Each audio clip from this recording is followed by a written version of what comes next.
Assalamualaikum warahmatullahi wabarakatuh. Akkam jirtan kabajamtoota ilmaan Oromoo hundumti keessan bakka jirtanitti nagaan Rabbi isinii wajjin haa jiraatu jecha. Har'a viidiyoo gabaabaa tokko qabadhee isiniif dhiyeessee viidiyoo kanarraa waa barattan jedhee abdii qaba. Viidiyoo bareedaa isa gartee waa'ee Feesbuukaatiin wal qabatu viidiyoo gabaabaa kana hordofaadha.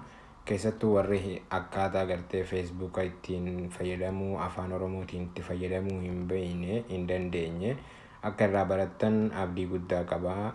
Kanaaf afaan Oromootiin akkamiin itti fayyadamuu dandeenya warri jettanii na gaafattaa turtan kunoo karaa qallaalii karaa salphaa ta'een itti fayyadamuu dandeessanii asumaan na hordofaa isiniin jedha.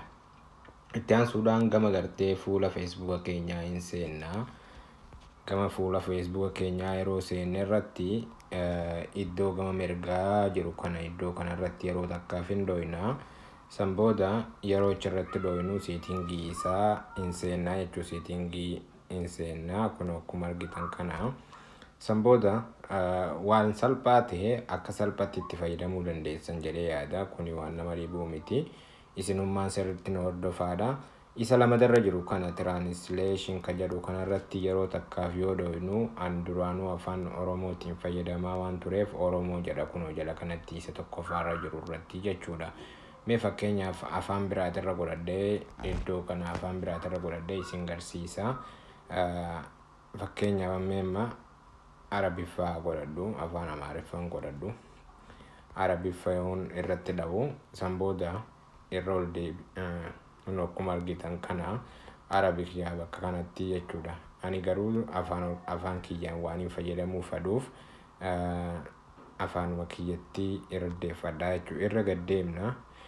Irra gaddeemnee afaan keenya kan ittiin fayyadamuu barbaannu saniin barbaannaa jechuudha. Kun akkuma argitan kana afaan Oromoo iddoo kana jira.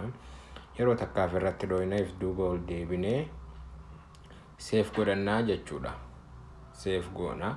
Kun akkuma argitan kana Oromoo jedha afaan Oromootirra naatee jira jechuudha.